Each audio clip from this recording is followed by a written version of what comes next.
During Zambia, hundreds attend funeral for student killed fighting in Ukraine. Let's get details from Justin Ben.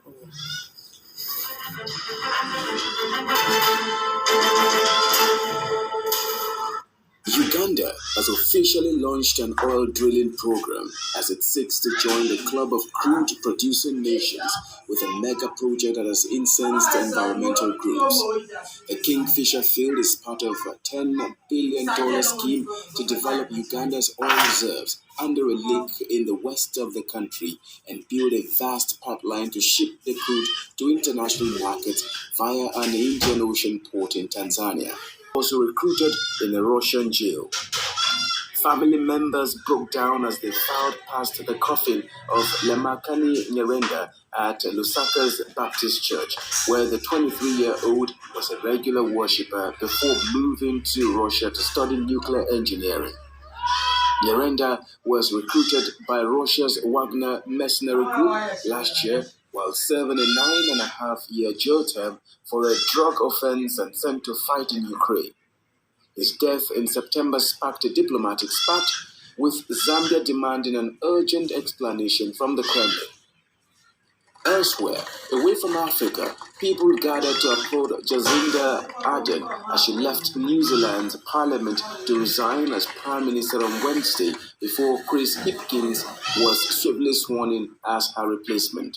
Harry has tasked African leaders to demonstrate political will to meet the needs of the continent and export surpluses. Addressing participants at the second edition of the International Conference on Agriculture in Dakar, Senegal, the president insists that feeding Africa is not negotiable. Let's get details from State House correspondent Adam Sambo. The conference, organized by the African Union Commission, the government of Senegal, and the African Development Bank, has as its theme Feed Africa, Food Sovereignty and Resilience, coming at a time when Africa accounts for a third of the 826 million hungry people in the world, coupled with a rising inflation globally due to the Russia-Ukraine conflict.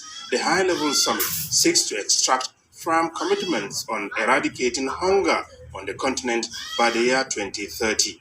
The African Development Bank will commit $10 billion in the next 5 years in direct support of the food and agriculture delivery campaigns.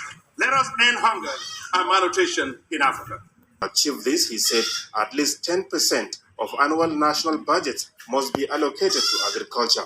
Farmers, he emphasized, must be strongly supported and the rate of rural-urban migration be reduced through the development of rural areas. I therefore applaud the efforts of the African Development Bank to launch the Subshell Agro-Industrial Processing Zones.